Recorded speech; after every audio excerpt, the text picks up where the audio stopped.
Assalamualaikum warahmatullahi wabarakatuh. Alhamdulillahirabbil alamin. Luar biasa teman-teman semua ya, atas dukungan dan supportnya kepada channel ini, sehingga channel ini tidak terasa walaupun baru berumur berapa ya, belum ada 1 bulan sudah mencapai subscriber yang begitu luar biasa teman-teman. Belum ada 1 bulan ya sudah mencapai 1.500, sudah hampir 2.000 teman-teman. Alhamdulillahirabbil alamin. Wow, istimewa ya. Menurut saya ini sesuatu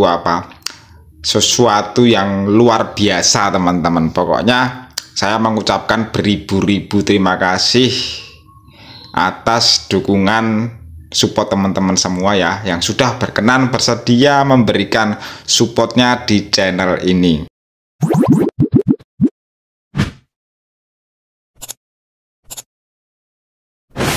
Sehingga saya akan selalu bersemangat memberikan informasi terbaik ya, informasi mengenai bagaimana cara kita itu menyikapi aplikasi Facebook ini dengan baik dan benar, dan pastinya supaya akun kita itu terhindar dari pelanggaran yang sangat fatal ya, dari mara bahaya di akun kita itu.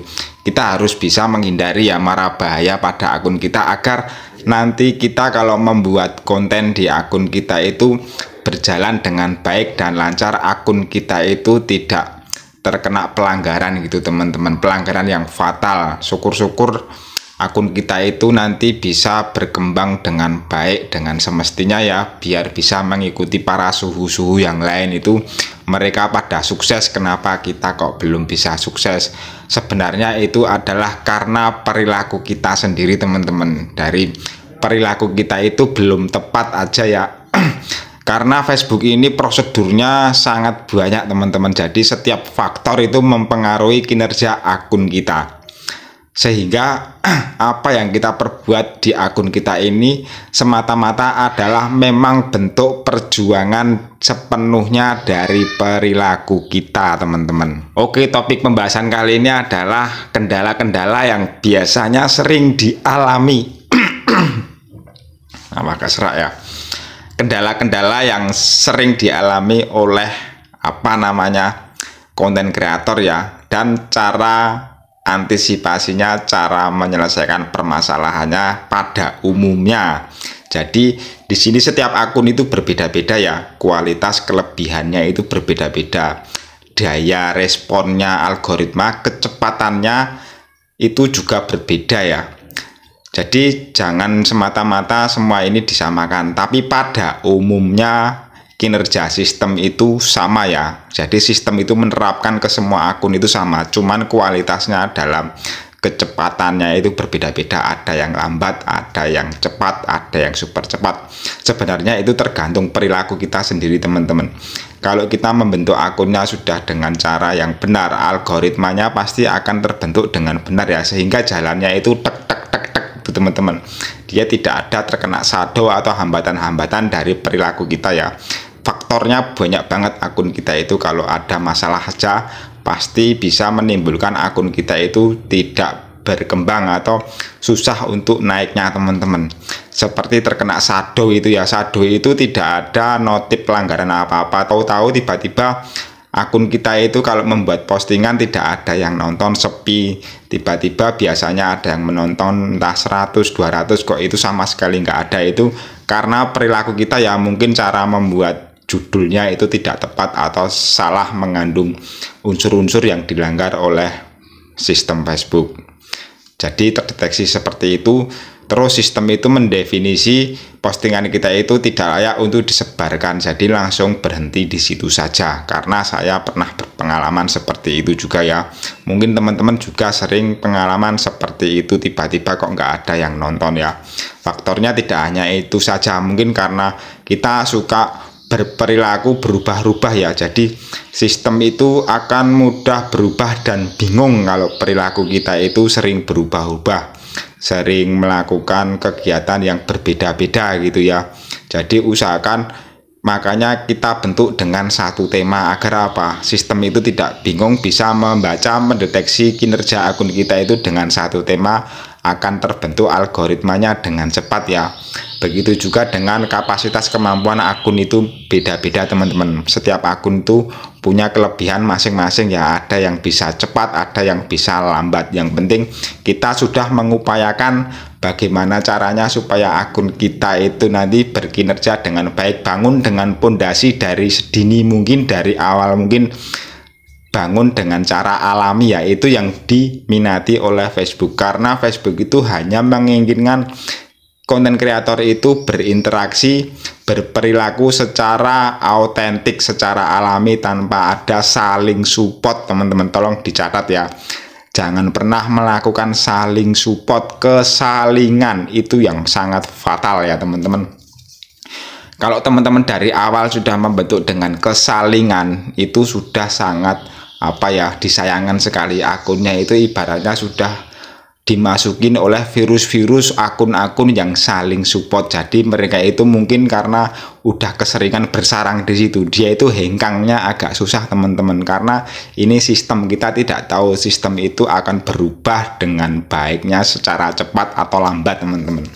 Makanya kita bangun sedini mungkin dengan algoritma yang alami, secara autentik, agar nanti sistem merekomendasikan akun kita itu berkinerja dan layak mendapatkan penghasilan. Kamu adalah konten kreator yang layak untuk mendapatkan penghasilan, meskipun semua itu harus dengan penuh perjuangan, tapi itu alami teman-teman. Semua konten kreator harus berjuang ya. Apakah harus bisa melewati tantangan-tantangan ini teman-teman? Jadi tidak instan ya, semua itu ada perjuangannya. Kalau cepat instan itu ya, itu suatu keberuntungan teman-teman ya. Tapi yang jadi patokan adalah usahakan satu tema, konsisten teman-teman, jangan berubah-ubah. Itu nanti yang akan membuat akun kita itu susah terbentuk algoritmanya, sehingga sistem itu membacanya kesulitan ya, bingung. Nah, ini habis posting ini temanya ini kok berubah-ubah teman-teman, jadi bingung nanti. Oke, jadi kembali ke pembahasannya ya, ini adalah kendala-kendala apa saja yang sering terjadi pada akun kita teman-teman. Yang pertama, kalau kita membuat akun itu langsung ada pelanggaran, itu biasa teman-teman. Ada 3 pelanggaran ya terdeteksi, biasanya itu halaman atau profil belum memenuhi syarat,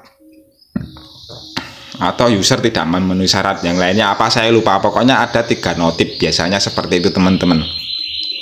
Itu disebabkan karena umur belum 60 hari ya. Akun yang belum berumur 60 hari itu pasti mendapatkan pelanggaran seperti itu teman-teman. Jadi akunnya itu belum layak ya untuk dimonetisasi. Itu belum layak, tapi bakalan bisa asalkan umurnya udah 60 hari atau 2 bulan teman-teman. Jadi seperti itu ya. Akun yang belum berusia 60 hari itu nanti akan muncul notif seperti itu ya, seperti pelanggaran. Tapi itu tidak apa-apa teman-teman, kita lakukan aja konten seperti biasa ya, dengan melakukan interaksi yang positif, memberikan konten-konten suguhan, konten-konten yang original. Cara untuk mengantisipasinya biar itu mudah hilang ya, nanti selama 60 hari tidak berkepanjangan, kita harus lakukan suka membuat konten-konten yang original. Itu yang diharapkan oleh Facebook ya, itu yang dikehendaki Facebook adalah konten yang original, yang alami. Jadi bener-bener dari punya kita sendiri. Kita posting menggunakan kamera yang sudah ada di aplikasi Facebook ya, secara langsung gitu teman-teman. Kita langsung membuat dari kameranya teman-teman, gini kan, langsung kita rekam gitu aja, membuat reel gitu ya. Nanti kan di aplikasi Facebook buat reel, langsung pencet tombol kamera itu teman-teman, itu langsung kita buat aja, kita upload ya. Jadi selama 60 hari itu usahakan seperti itu. Terus lakukan live juga ya, dengan live itu akan lebih berpeluang sistem itu membaca akun kita itu kalau pemilik akun ini adalah asli ya, manusia bukan robot, terdeteksi oleh sistem seperti itu. Jadi sistem itu akan memberikan prosedur akun ini layak apabila sudah terdeteksi aktivitasnya, kegiatannya, dan konten-kontennya ya, selama 60 hari paling lama teman-teman. Terus yang berikutnya adalah akan berpotensi bermunculan pelanggaran apabila melakukan hal ini teman-teman, re-upload ya. re-upload atau menggunakan musik. Jadi kalau re-upload ini pasti nanti resikonya akan terkena pelanggaran teman-teman, yaitu KTA ya, konten tidak asli. Durasinya adalah 90 hari ya, itu sangat lama sekali. Jadi kalau yang belum dimonetisasi jangan lakukan ini ya, apalagi nanti kalau sudah terkena, kita harus menunggu 90 hari, itu sangat lama teman-teman. Terus lisensi hak cipta ini juga ada lisensinya ya.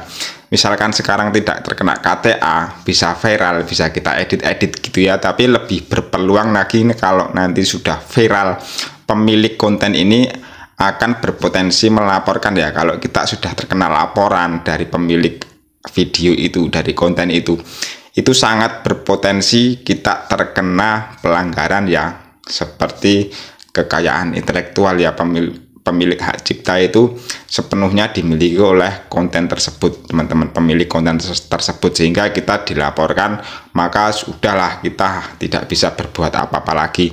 Kita terkena pelanggaran bisa sampai 90 hari ya, seperti KTA itu teman-teman. Terus penggunaan lisensi musik ya, itu musik itu juga berpotensi pelanggaran teman-teman. Kalau viral itu bisa sih dengan menggunakan musik yang tren, itu postingan kita bisa viral teman-teman, berpeluang bisa viral, bisa terkejar juga jam tayangnya karena viral ya. Tetapi berpotensi nanti tidak bisa dimonetisasi, akan muncul notif pelanggaran kalau akun kita itu tidak bisa dimonetisasi karena lisensi hak cipta ya. Jadi seperti itu teman-teman ya, solusinya harus kita hapus ya video tersebut yang ada musiknya teman-teman, seperti itu. Jangan sampai tips dari saya ini ya teman-teman melakukan pelanggaran secara berulang-ulang yang durasi hukumannya sampai 90 hari, nanti akun teman-teman akan susah untuk dimonetisasi. Harusnya dalam waktu 2 bulan saja udah termonetisasi, ini sampai berbulan-bulan, sampai bertahun-tahun tidak dimonetisasi gara-gara melanggar perilaku tersebut teman-teman. Jadi upayakan membuat konten yang original aja teman-teman, demi amannya ya. Pasti mendapat monetisasi, pasti akan viral juga kok, pasti akan FYP juga, asalkan kalau kita membuat dengan satu tema ya, satu tema secara konsisten, jangan berubah-ubah teman-teman. Nanti kalau sudah terbentuk eksistensinya, algoritmanya terbaca sistem, maka secara otomatis kita direkomendasikan akunnya akan dimunculkan di beranda-beranda orang lain ya. Pasti itu akan terjadi teman-teman. Dalam durasi kurun waktu kita tidak tahu ya, hanya sistem itu yang bisa memutuskan. Yang jelas kita sudah berupaya memberikan perilaku yang benar ya pada umumnya. Terus interaksi berlebihan ya, kalau kita suka melakukan interaksi yang berlebihan pasti akan terkena pembatasan ya, bisa dalam waktu durasi 24 jam, 1 hari, 2 hari, 3 hari, sampai 1 minggu, bahkan bisa fatal sampai selamanya ya teman-teman. Kalau kita sudah mendapat peringatan tersebut, jangan diulang-ulangi lagi ya, seperti berinteraksi secara berlebihan, berkomentar secara barbar ya, berkomentar keluar itu secara bersamaan, semua dikomentari ya secara cepat, terus semua yang lewat di beranda itu kita like semua atau kita komentari semua tanpa jeda, itu mengakibatkan terkena pembatasan ya. Atau dengan berkomentar yang tidak nyambung, tidak relevan, itu berpeluang akun kita itu susah berkembang teman-teman. Kita jangan melakukan interaksi secara berlebihan ya, seperti memfollow, melakukan mengikuti orang lain, akun orang lain itu secara keseringan, itu akan mendapatkan pembatasan juga teman-teman. Kita melakukan like berlebihan, berkomentar berlebihan, yang keluar intinya itu, kalau kita interaksi keluar secara berlebihan itu akan mendapatkan pembatasan ya teman-teman.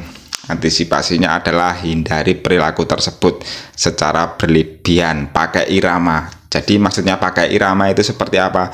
Ya kita kalau suka like, kalau nggak suka jangan di like. Kalau kita suka kita komentari, kalau kita nggak suka ya jangan dikomentari. Jangan melulu terus yang ada di beranda harus kita like tanpa jeda, tanpa skip ya, boleh sih skip itu boleh ya, nggak ada larangan teman-teman, tidak ada tertulis peraturan kalau menyekip itu akan membuat akun kita menjadi rusak, itu nggak ada teman-teman. Jadi hoax kalau kita menyekip itu nanti akun kita tidak berkembang. Karena pernah ya kita coba bikin halaman baru ya, kita itu tanpa interaksi keluar saja teman-teman, akun kita tetap ada penontonnya ya, tetap ada penonton, pasti mendapat pengikut juga, ada yang like juga teman-teman. Itu tanpa interaksi, bisa viral juga, bisa FYP, itu tanpa interaksi keluar teman-teman. Gimana ya, yang namanya interaksi itu sebenarnya penting sih kalau menurut saya. Interaksi keluar itu juga penting agar sistem itu kan prosedurnya, kalau kita ada interaksi keluar itu teman-teman, itu tandanya perilaku kita itu terdeteksi sistem kalau pemilik akun tersebut itu dikendalikan oleh manusia ya. Jadi pergerakannya antara manusia dan bot itu bisa dibedakan teman-teman kalau kita berinteraksi keluar itu. Jadi prosedurnya akun kita direkomendasikan sistem ya, kita harus interaksi keluar. Kalau tidak interaksi keluar itu kurang ya, kurang direkomendasikan menurut saya. Bisa sih direkomendasikan dengan cara kita, faktornya banyak sekali teman-teman, dengan cara kita memposting yang rajin, yang konsisten itu aja, dan interaksi ke dalam itu aja sebenarnya sudah cukup. Tapi gimana ya, ini kan Facebook profesional ya, kita juga harus interaksi keluar gitu teman-teman, pada umumnya gitu ya, biar kita memberikan kontribusi kepada teman-teman, mendukung untuk konten kreator yang lain juga teman-teman. Nggak ada salahnya kan kalau kita mendukung konten kreator yang lain teman-teman. Yang penting kita hindari kesalingan ya, saling balas budi, saling follow balik, itu sangat fatal teman-teman, jangan dilakukan ya. Jangkauan selalu menurun teman-teman ya. Jadi kendala yang berikutnya ini adalah jangkauannya selalu menurun. Itu hampir semua konten kreator mengalami ya. Jadi kalau kita itu membuat postingan yang awalnya bulan ini selama 28 hari, awal-awal konten itu semangat ya, itu pasti jangkauannya naik teman-teman. Itu pasti naik, itu nggak mungkin turun, asalkan selama minggu ini, minggu kemarin itu bisa rata-rata sama ya, dalam 28 hari itu kita konsisten ya, pasti naik, tidak akan turun jangkauannya. Tapi kalau sudah masuki tahap ke berikutnya, bulan ke berikutnya, minggu berikutnya, postingan dari yang bulan kemarin sama bulan ini itu udah terlihat perbedaan antara jumlahnya bulan kemarin sama bulan ini, itu beda ya, lebih rendah bulan ini, pasti jangkauannya akan menurun kalau konten kita tidak ada yang FYP atau viral. Jadi jangan heran ya, kesalahannya itu terletak pada perilaku kita sendiri teman-teman. Kalau kita kontennya dari kemarin itu sudah menggebu-gebu, sangat banyak kita posting, kalau bulan ini udah berkurang, jangkauan kita juga pasti akan berkurang jika konten kita belum ada yang FYP. Kecuali kalau sudah ada yang FYP atau viral, pasti jangkauan akan naik ya. Jadi setiap 28 hari itu traffic itu yang di akun kita itu, yang di dashboard itu pasti akan ada reset ya, pembaruan. Jadi pasti menurun teman-teman. Kalau kita minggu kemarin sama minggu ini sudah berbeda, postingnya lebih sedikit, pasti akan menurun. Makanya di situ disediakan ya, kita posting untuk mingguan. Kita buat targetnya teman-teman, biar terdeteksi minggu kemarin sama minggu ini apakah lebih banyak atau lebih sedikit. Jadi kalau ingin jangkauannya stabil, jangan sampai di bawah rata-rata dari perilaku sebelumnya. Itu resepnya ya. Kita konsisten membuat postingan agar berpeluang untuk naik jangkauannya itu kalau FYP atau viral. Kalau nggak FYP atau viral, jangkauannya ya hanya stabil di situ aja teman-teman. Kalau kita bisa menerapkan secara konsisten, jangan di bawah rata-rata, itu antisipasinya ya, tips dan triknya teman-teman. Coba introspeksi diri ya, apakah postingan kita bulan kemarin sama bulan ini apakah sama atau lebih menurun. Kalau yang jangkauannya selalu menurun, pasti jumlah postingannya itu lebih sedikit, karena pasti akan ada notifikasi ya, postingan Anda sama sekarang itu lebih sedikit gitu teman-teman jangkauannya, makanya nurun, sehingga interaksinya juga menurun. Pernah nggak teman-teman interaksi lebih besar daripada jangkauan? Interaksinya sudah sangat puluhan ribu, sedangkan jangkauannya hanya ada ribuan gitu ya. Itu yang salah pada perilaku kita ya, karena kita terlalu banyak berinteraksi ke dalam, sehingga konten-konten kita yang keluar itu mungkin belum ada yang FYP, atau kita harus koreksi ke dalam ya dengan konten kita itu apakah sudah menarik atau belum. Mungkin menarik menurut kita tapi belum menarik untuk sistem atau belum menarik untuk audiens. Jadi seperti itu teman-teman. Kesalahannya itu terletak pada diri kita sendiri ya. Kita harus bisa selalu belajar memperbaiki konten-konten kita, buat konten kita yang menarik, semenarik mungkin ya teman-teman. Jadi ini itu adalah pada umumnya yang saya sampaikan, perilaku yang pada umumnya kita terapkan agar akun kita itu berkinerja dengan baik ya. Jadi seperti itu teman-teman.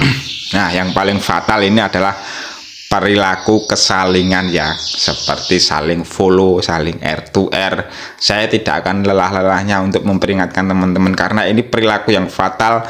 Untuk pendeteksiannya secara massal nanti sistem itu akan besar-besaran, dia akan menggugurkan konten-konten kreator yang berkinerjanya sudah berlebihan ya, melebihi tolerir. Jadi udah tidak ditoleransi lagi karena sifat interaksinya itu kesalingan, saling membantu, saling balas budi dalam jumlah tertentu ya. Sistem itu nanti yang akan mendefinisi akun kita apakah nanti dieliminasi, apakah nanti akan digugurkan oleh sistem atau tidaknya. Maka supaya teman-teman nanti lebih percaya lagi, coba dibuktikan ya, terus-teruslah berinteraksi secara kesalingan, saling membantu, saling pokoknya antara kamu dan aku itu saling like, saling support, saling follow gitu ya. Setiap kamu follow saya follow kamu. Setiap ada orang yang memfollow akun kita follow balik ya. Terus otomatis kan nanti postingannya muncul di beranda kita kan, kita tonton, kita like, kita komentari terus. Begitu juga sebaliknya, punya kita juga di like dan dikomentari terus sama orang itu ya. Dalam antara konten kreator dan konten kreator ini saling membantu, saling keterkaitan, saling tonton, saling like, saling komentar, itu yang tidak alami, yang tidak autentik ya. Pasti nanti kalau sudah terekam jejak datanya oleh sistem udah tidak bisa ditoleransi, siap-siap saja akunnya nanti akan diblokir atau dipecat oleh sistem ya. Banyak semua ya yang sudah terjadi, yang pada gugur, intinya pada tumbang ya. Bahkan itu terjadi pada konten kreator yang tadinya berpenghasilan, tahu-tahu tidak berpenghasilan, tahu-tahu drop, tahu-tahu tumbang gitu aja ya, tahu-tahu merah semua teman-teman. Tidak tahu penyebabnya apa, padahal kontennya merasa asli semua ya, tapi sebenarnya hanya perilakunya dia sendiri dan sistem yang tahu. Ini sangat-sangat warning, sangat-sangat bahaya dan fatal teman-teman. Makanya saya tidak akan pernah letih dan lelah untuk mengingatkan teman-teman, jangan kesalingan ya, jangan saling balas budi. Balas budi di dunia nyata itu sangat bagus, tapi ini konsepnya adalah konten kreator Facebook profesional. Konsepnya sudah tertulis di kebijakan monetisasi mitra.